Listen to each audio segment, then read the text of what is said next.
Amara Hughes could feel the heat of the moment, climbing the kind that made her want to lash out, demand accountability, and shed the composed exterior she had cultivated for years.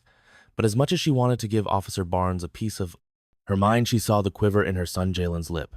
His little fists were clenched so tightly around the shopping list that it was now crumpled in his hand. The mere sight of his fear steadied her. She knew she had to handle this calmly.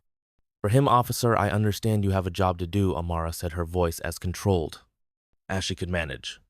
"But I've already told you that my placard is valid. I'm asking you to let me finish my errand." Without further harassment, Barnes snorted, clearly unimpressed. "Harassment, lady. We're just making sure everything checks out. You'd think you'd appreciate that." "Appreciate what exactly?" Amara asked. Her tone clipped. "Being treated like a criminal in front of my son Johnson." The younger officer shifted uncomfortably. He kept glancing between his partner and Amara, as though trying to muster the courage to intervene. "Sir," he began, voice tentative, "I think we verified enough. Maybe we should quiet." Johnson Barnes interrupted sharply. "This is exactly the kind of thing they train us to look out for." Amara's temper threatened to boil. "Over the kind of thing you're trained to look for. What exactly does that mean?" Barnes took a step forward, his presence looming. Exactly what I mean. The implication in his words stung more than she cared to admit. But Amara didn't flinch. Years of courtroom experience had taught her how to hold her ground, even when everything inside her screamed to push back. She met his gaze evenly, her voice firm. "No, officer." "Barnes, why don't you explain it to me?" Before he could respond, a small crowd began forming around them. Shoppers stopped mid-and, their curiosity drawn by the rising tension. Amara noticed several people pulling out their phones, recording the interaction. A familiar pang of unease coursed through her. She knew the internet's power to turn such moments into public spectacles, for better or worse. Is she in trouble? A woman's voice called from the edge of the gathering gnome. Mara replied quickly. Before Barnes could speak, "I'm not in trouble, just being questioned for parking in a disabled spot with a valid placard." Barnes's scowl deepened. I'm going to ask you one more time to step aside while we verify everything." "Verify what?" a voice interrupted. It came from a burly man in his 50s who had been watching with his arms folded. "I saw her hang that tag when she parked. It's legit. Leave the lady alone, sir. We're handling this." Barnes barked, his irritation palpable. "Doesn't look like handling," the man shot back. "Looks like harassment." A few murmurs of agreement rippled through the crowd. Barnes's face turned red, but he stood firm, gesturing toward Amara. "This is police business. Back off." Amara couldn't help but notice Jalen's wide eyes darting around the scene, trying to make sense of the chaos surrounding them. She knelt down to his level again, gently cupping his chin. "It's okay, baby," she whispered. "Everything's going to be fine." Jalen nodded slowly, but his body remained tense, his breathing shallow. "Why are they so mad, Mom?" he asked. Softly, she didn't have an answer that wouldn't break his already fragile sense of safety. Meanwhile, Barnes reached for his radio once more. "Dispatch. This is Barnes. We've got a non-compliant individual. Send another unit to Maple Avenue Grocery." "Non-compliant," Amara shot back, standing tall again. "I haven't resisted anything. I'm standing in a parking lot with my son. You're escalating the situation," Barnes growled. Amara laughed, bitterly. "Escalating? The only person escalating anything here is you. You called for backup because I used a parking space. I'm legally entitled to. You want to waste taxpayer dollars on that." The murmurs from the crowd grew louder. Someone muttered, "This is ridiculous," while another bystander called out, "Let her go already." Barnes turned sharply toward the gathering. "Everyone needs to back off. This is a police matter." One of the bystanders stepped forward, her phone held high. She was a petite woman with sharp features and a fiery gaze. "Not anymore," she said pointedly. "This is public accountability. We're not going anywhere." Amara felt a surge of gratitude for the woman, even as the situation spiraled further out of control. She noticed Johnson's hand hovering near his belt, not quite reaching for his weapon. But visibly uneasy, "Officer Johnson," Amara said, addressing him directly, "you checked the placard. This isn't necessary. Please tell him to stop." Johnson hesitated, his eyes flicking to Barnes. "Sir, maybe we should," Barnes barked, cutting him off again. "Do not undermine me in the field," Amara exhaled slowly, her patience wearing thin. She glanced down at Jalen, whose expression had shifted from fear to confusion, and then back at the officers. "This isn't going to end the way you think it will," she said quietly. but with conviction, and in that moment, the sound of distant sirens reached her ears. Backup was on the way. The weight of the moment hit her like a punch to the gut, not because she feared the approaching officers, but because she knew what this scene would look like from the outside. A black woman standing defiantly against two white officers, surrounded by an agitated crowd. The narrative would write itself. Amara straightened her spine and held her head high. Fine, she said evenly. Do what you need to do, but I promise you, Officer Barnes, you're going to regret this. The crowd fell silent as the sirens grew louder.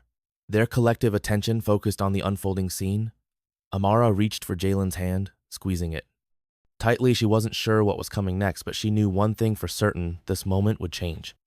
Everything in the courtroom was a sanctuary of formality, and order, its polished wooden benches and imposing dais, radiating authority, but to Amara Hughes, it was also a battlefield, a place where justice was fought for line by painstaking line. Today, however, it felt more like a pressure cooker. The air dense with unspoken tension. The courtroom was packed. Reporters jostled for prime, seating their cameras and notepads, ready to immortalize the proceedings. Spectators filled the rows, their murmurs swirling like restless wind. Seated at the judge's bench, Amara adjusted her robes and scanned the docket. Her stomach churned as her eyes settled on the names of the defendants, Officer Darren Barnes and Officer Kyle Johnson. It felt like a cruel twist of fate that their recent victim, would preside over their trial. But the law demanded impartiality, and Amara intended to deliver it.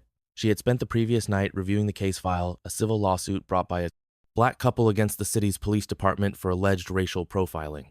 An excessive force, the parallels to her own experience were almost too glaring to ignore.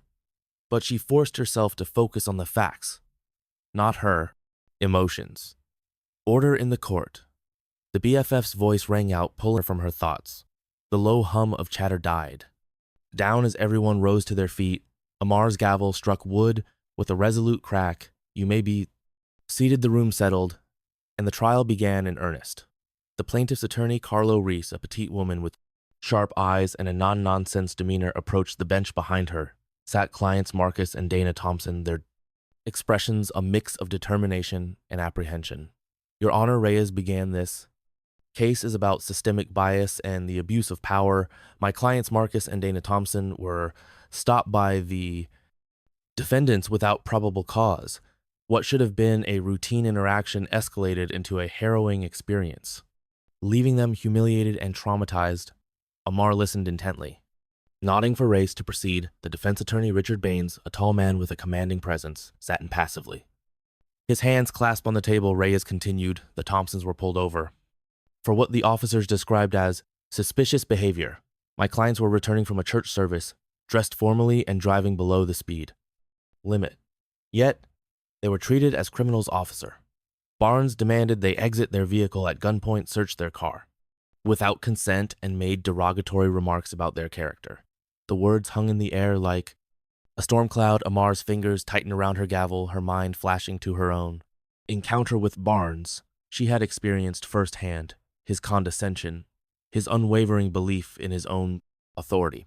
But she pushed the memory aside, her face remaining neutral. Ray paused, glancing toward the defendant's table. We will demonstrate through witness testimony, police records, and video evidence that my clients were targeted solely because of their race. This case isn't just about the Thompsons. It's about holding those in power accountable. When Reese sat down, the room seemed to collectively exhale. Amara turned to defense. Mr. Baines, your opening statement. Baines rose, smoothly buttoning his suit jacket as he strode to the center of the room. Your Honor, ladies and gentlemen, he began, his tone calm and measured. This case is not about race, it's about context. My client's officers, Barnes and Johnson, were responding to a report of a stolen vehicle matching the Thompsons' car. Their actions, while perhaps abrupt, were in accordance with their training. Amar's gaze flicked to the officers. Johnson looked nervous, his hands fidgeting under the table. By contrast, was the picture of defiance, his chin tilted up as if daring anyone to challenge him. The plaintiffs claimed they were treated unfairly. Baines continued, but the evidence will show that the officers acted professionally and with restraint. Any misunderstanding that occurred was unfortunate, but not malicious. As Baines returned to his seat, Amara jotted a note in her pad. His argument was predictable but compelling enough to plant doubt in the minds of some jurors. It was her job to ensure those doubts were resolved by facts. The first witness called to the stand was Marcus Thompson, a tall man in his early 40s. Marcus carried himself with quiet dignity as he took the oath and sat down. Reese approached him, her heels clicking sharply against the floor. "Mr. Thompson," she began, "can you describe what happened on the night of the 15th of June?" Marcus took a deep breath. "My wife and I had just left our church's anniversary celebration. We were heading home driving down Oak Street when we saw police lights behind us. I pulled over, assuming it was a routine stop. And then Officer Barnes approached my window before I could even greet him. He ordered me to step out of the car. I asked if I had done something wrong, and he shouted at me to stop resisting. I wasn't resisting, I was scared." Reese nodded, her expression empathetic. "What happened next?" "He made me lie face down on the pavement while he searched our car. My wife was crying, begging him to tell her what was going on. When she tried to step out, Officer Johnson pointed his gun at her and told her to stay put." The courtroom murmured the tension. Palpable, Amar watched Marcus, carefully noting the tremor in his hands as he spoke. His testimony was raw and authentic, stark contrast to Barnes's rigid demeanor. "Thank you, Mr. Thompson Reyes." Said no further questions. Baines rose for cross-examination, his steps deliberate. "Mr. Thompson, you mentioned that the officers searched your car. Did they find anything illegal?" "No," Marcus replied firmly, "and you claim you were targeted because of your race. Are you aware that the officers were responding to a report of a stolen vehicle?" Marcus hesitated. "I found that out later." "Yes," Baines pressed on. "So isn't it possible that the officers were simply doing their job?" Marcus's jaw tightened. "If they were doing their job, why did they treat us like criminals from the start? Why didn't they explain what was happening?" Baines didn't respond, immediately letting the question hang in the air. Then he smiled tightly. "Thank you, Mr. Thompson. That will be all." As the trial progressed, more witnesses took the stand, including Dana Thompson and a bystander who had recorded part of the encounter on their phone. The video was played for the court, showing Barnes yelling at Marcus to get on the ground, while Johnson kept his gun trained on the vehicle. The footage was grainy but damning, capturing the fear in the Thompsons' voices and the aggression in Barnes's tone. Amara's chest tightened as she watched. The parallels to her own arrest were undeniable. She recalled the way Barnes had loomed over her, his author wielded like a weapon, and the humiliation of being treated as less than human, but she forced herself to remain impartial, her expression betraying nothing. When it was finally time for the defendants to testify, Amar's anticipation was tempered by a sense of dread. She had no doubt that Barnes would paint himself as the consummate professional, twisting the narrative to suit his perspective. And as he took the stand, his demeanor confirmed her suspicions, confident, unapologetic, and completely convinced of his righteous. Officer Barnes. Baines began, "Can you walk us through your actions on the night in question?" Barnes nodded. "We received a report about a stolen vehicle matching the plaintiff's car. When I approached the driver, he seemed agitated and argumentative for my safety. I asked him to exit the vehicle. And did you use excessive force, as the plaintiffs allege?" "Absolutely not," Barnes replied firmly. "I followed protocol." Amara studied him closely, her gaze unwavering. Barnes's words were polished, but his body language spoke volumes, and air of superiority that grated against the very idea of accountability. When it was Reese's turn to cross-examine, her tone was sharp. "Officer Barnes, do you believe all citizens deserve equal treatment under the law?" "Of course," Barnes said smoothly. "Then why," Reyes pressed, "did you assume Mr. Thompson was guilty before he even spoke?" Barnes bristled. "I didn't assume anything. I acted on the information I had." Rye's lips curved into a knowing smile. "We'll see about that." As the session ended for the day, Amara banged her gavel and rose from her seat, her heart heavy. She knew the trial had only just begun, but the weight of the truth was already bearing down on her shoulders. And in the days to come, she would have to decide whether to wield justice as a shield or a sword. Amara sat at the bench, her gavel resting lightly in her hand as the next session began. The air was electric, With anticipation, today's testimonies would include Officer Johnson, the junior officer from the arrest, and crucial evidence submitted by the plaintiff's attorney. RAR braced herself as much as she wanted to keep her focus on the facts. She knew that her own encounter with Barnes hovered at the edge of her thoughts, like a shadow call officer Kyle Johnson to the stand. The baith announced Johnson approached with visible unease, his eyes darting nervously across the room, his shoulders hunched slightly as he raised his right hand to take the oath. The contrast between him and Barnes couldn't have been starker. While Barnes exuded confidence and defiance, Johnson seemed burdened by doubt. Please state your name and occupation for the record, Carla Rea said as she approached Kyle Johnson. He replied, his voice soft. I'm a police officer with the city's 3rd precinct, Ray's wasted. No time, Officer Johnson. Can you describe your involvement in the stop of Marcus and Dana Thompson?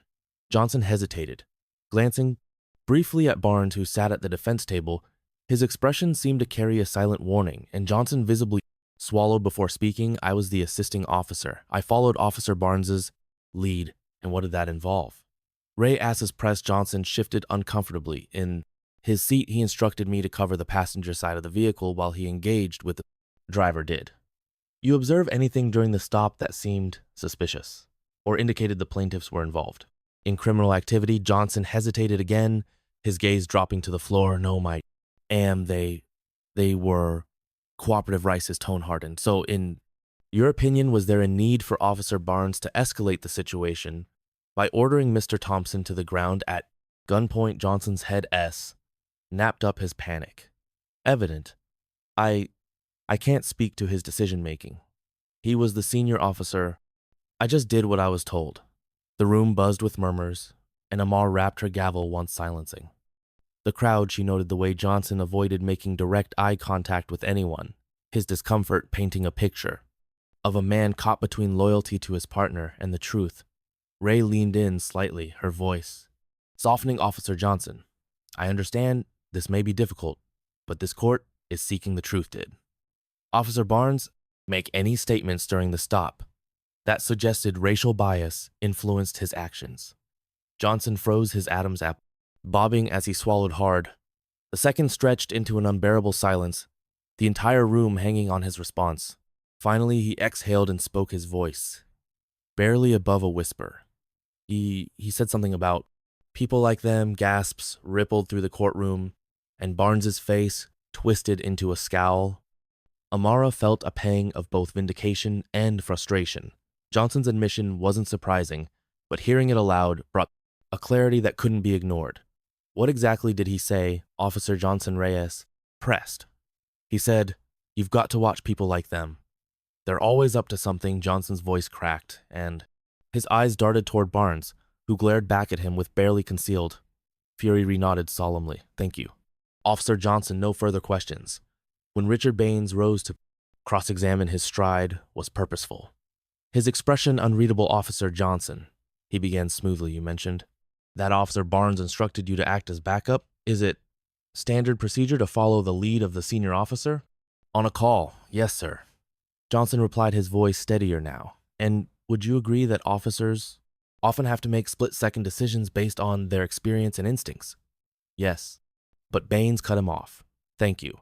And would you also agree that in the heat of the moment, it's possible to misinterpret someone's words or intentions? Johnson hesitated, his earlier nervousness returning. I suppose it's possible. Baines offered a small, satisfied smile. Thank you, Officer Johnson. That will be all. The final blow of the day came in the form of video footage captured by the plaintiff's dash cam, which Reyes introduced as evidence. Amara watched as the footage played on the large screen, the courtroom bathed in its cold glow. The video clearly showed Barnes shouting at Marcus to get out of the car and stop acting suspicious.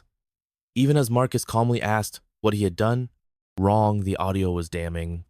Barnes's voice filled with irritation, and condescension echoed through the room. You people always play innocent until we catch you in the ACT. Mara's grip on her gavel tightened. Her professional exterior remained intact, but her mind raced. There was undeniable proof of the prejudice. At the heart of the case, she glanced at Barnes, whose face remained impassive, though A faint flush had crept up his neck. The video continued, showing Marcus complying with every command, his hands visibly shaking as he lay face down on the pavement. Dana's voice could be heard, sobbing in the background, begging Barnes to stop as he rummaged through their car without explanation or consent. When the footage ended, the courtroom was silent. Amara took a deep breath, her voice steady as she addressed the room. Court is adjourned for the day. We will reconvene tomorrow at 9 o'clock. A.M. She banged her gavel, the sound reverberating through the air as the room emptied. Amara remained, seated, her thoughts heavy. The truth was coming to light, but she knew the fight for justice was far from over. The courtroom was electric with anticipation. As the final day of the trial began, the tension in the room seemed almost tangible, pressing against Amara Hughes as she took her seat at the bench today. She would hear the closing arguments before deliberating on one of the most pivotal rulings of her career. The stakes felt enormous, not just for the Thompsons, but for the larger conversation about systemic racism and law enforcement that this case had ignited. Amara tapped her gavel. Court is now in session. Counsel, you may proceed with closing arguments. Carla Reese rose, her confident stride carrying her to the center of the courtroom. Her demeanor was calm but forceful, every word she spoke carrying the weight of truth. Ladies and gentlemen of the jury, Reyes began addressing the panel with a piercing gaze. This case is not just about Marcus and Dana Thompson. It's about a pattern of bias, a pattern that has been allowed to fester unchecked. My clients did nothing wrong. They were cooperative, respectful, and entirely within their rights, yet they were treated as threats, dehumanized, humiliated, and placed in fear for their lives. She gestured toward the defendants, the officers in question. Particularly, Officer Barnes acted not out of necessity or adherence to protocol, but out of prejudice. His words, his tone, and his actions reflect an underlying bias that cannot be ignored. Repaused, letting the weight of her statement settle over the room. We are not asking for sympathy. We are asking for accountability. My clients deserve justice, and our society deserves better from those entrusted to protect and serve. Thank you. The courtroom fell silent. As Reese returned to her seat, Amara nodded, then turned her attention to Richard Baines, who stood and approached the jury with practiced ease. Ladies and gentlemen, Baines began, his voice smooth and reassuring. My esteemed colleague has presented a compelling narrative, but I urge you to focus on the facts. Law enforcement is not a perfect science. Officers must make decisions in real time, often with limited information. Officer Barnes and Officer Johnson acted within their training. They responded to a report of a stolen vehicle, a situation that requires vigilance. Baines's voice softened, adopting a tone of reason. Was the encounter unpleasant for the Thompsons? Undoubtedly, but unpleasant does not mean unlawful. The plaintiffs have failed to prove that the officers acted out of malice or racial bias. Without clear evidence, we cannot condemn those who put their lives on the line every day to keep our streets safe.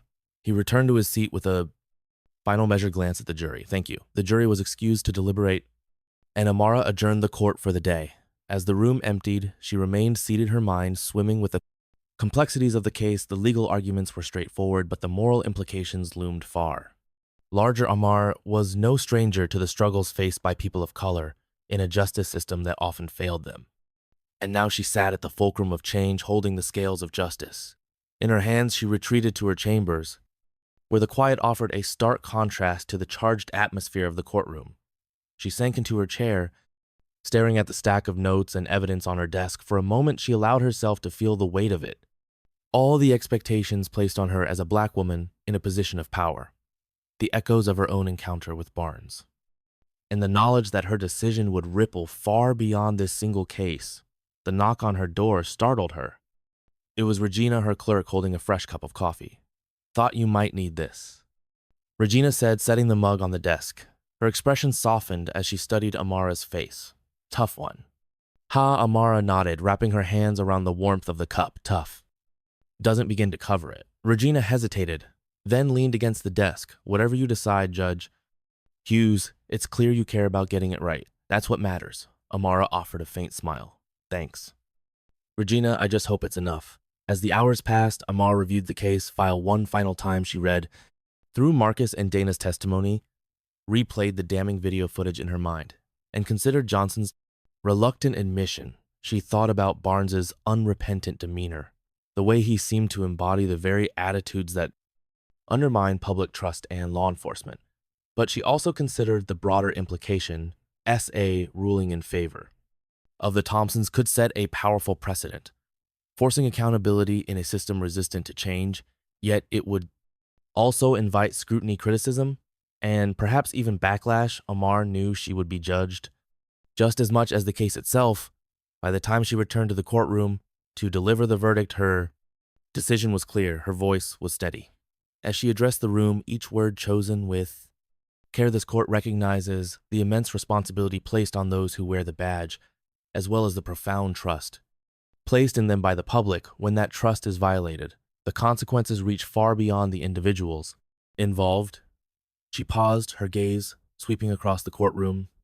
In case, the evidence presented demonstrates a clear abuse of power, fueled by racial bias. The actions of Officer Barnes were not only unprofessional, but also discriminatory, causing harm to the plaintiffs and undermining the integrity of law. Enforcement as a whole, the room was silent as she delivered her ruling. The court finds in favor of the plaintiffs.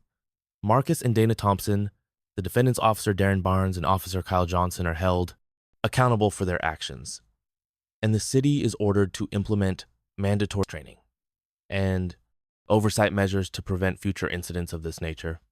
Amar's gavel struck the bench, marking the end of the trial. The courtroom erupted in murmurs, a mix of relief, outrage, and quiet vindication. Amara stood, her expression composed but her heart beat heavily in her chest. She had done what she believed was right. Knowing it was only the beginning of a much larger fight, the courtroom was still buzzing. From the verdict, reporters whispered furiously into their phones, typing rapid notes, while spectators exchanged a cacophony of emotions: relief, anger, astonishment. Amara Hughes stepped back into her chambers, the heavy oak door clicking shut behind her, muffling the noise outside. She exhaled deeply and leaned against the deck, her mind racing. The ruling had been a victory for justice, but it didn't feel like a triumph. It felt like a step into the storm. A knock at the door broke her thoughts. Regina, her clerk, entered cautiously. "Judge Hugh," she began softly, "the media's all over there's already talk of how your decision might influence similar cases." Amara gave a weary nod. "Let them talk. This ruling isn't about headline. It's about accountability." Regina hesitated. "True, but you know how this city is. Some people won't take kindly to what they see as an attack on law enforcement." Amara straightened her spine, stiffening. "Justice isn't about taking the easy path, Regina. It's about doing what's right, even when it's hard." Regina's face softened into a proud smile. "I knew there was a reason I wanted to work for you." Amara chuckled lightly, her tension easing for a moment. "Thank you. Now let's see how this unfolds." The Thompsons were waiting outside the courtroom when Amara finally emerged.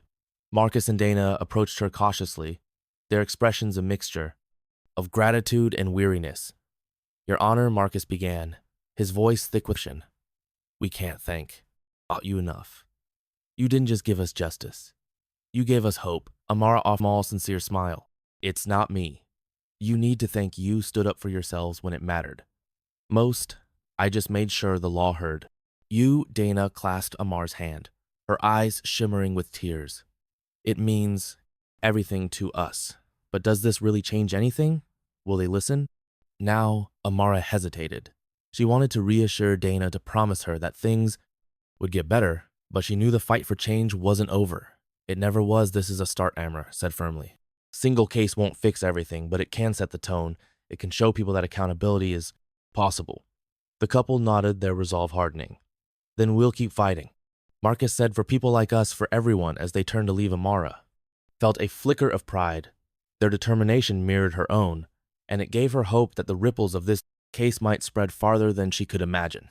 Meanwhile, Officer Kyle Johnson sat in the break room of the precinct, his hands trembling as he sipped his coffee.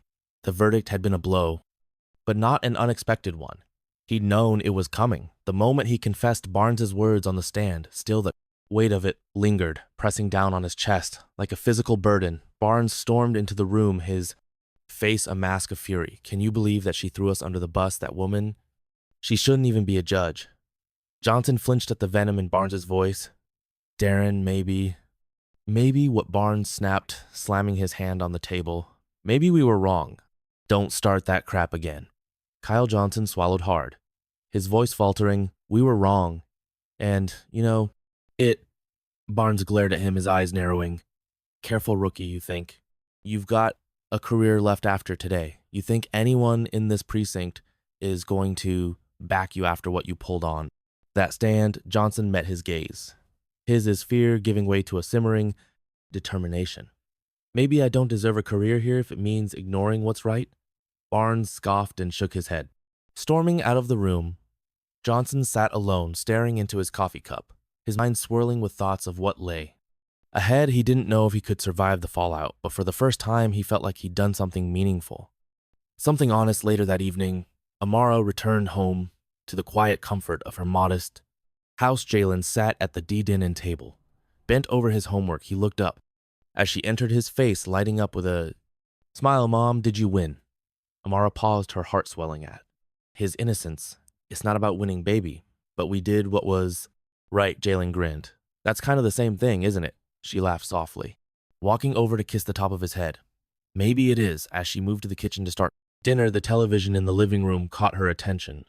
A news anchor was summarizing the trial. The headline, scrolling across the bottom of the screen, Judge rules against officers in racial profiling.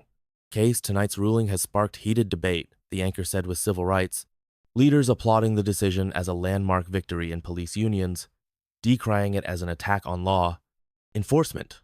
The case has righted conversations about racial bias and policing, and many are calling for broader reform. Amara turned away from the screen, her thoughts heavy. She knew the backlash would come. The police union would likely appeal the ruling, and her name would be dragged into political debates. But she also knew she had made the right choice. Days later, Amara sat in her chambers reviewing a stack of letters that had poured in since the verdict. Most were from community members, thanking her for her courage, but others were less kind, accusing her of being biased or undermining law enforcement.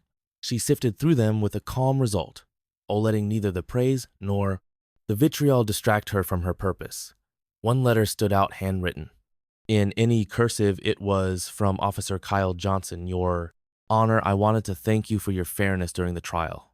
I know I could have done more to prevent what happened that night, and I'm working to be better. Your ruling didn't just hold us accountable, it showed me that change is possible, even from within the system. I'm not sure where my career will go from here, but I want you to know that I'll carry this lesson with me wherever I end up. Sincerely, Kyle. Johnson. Amar read the letter twice, her chest tightening with emotion. It wasn't redemption, not yet, but it was a sign that even the most rigid systems could crack under the weight of truth. As Amara stepped out of her chambers that evening, the setting sun bathed the city in warm hues of orange and gold.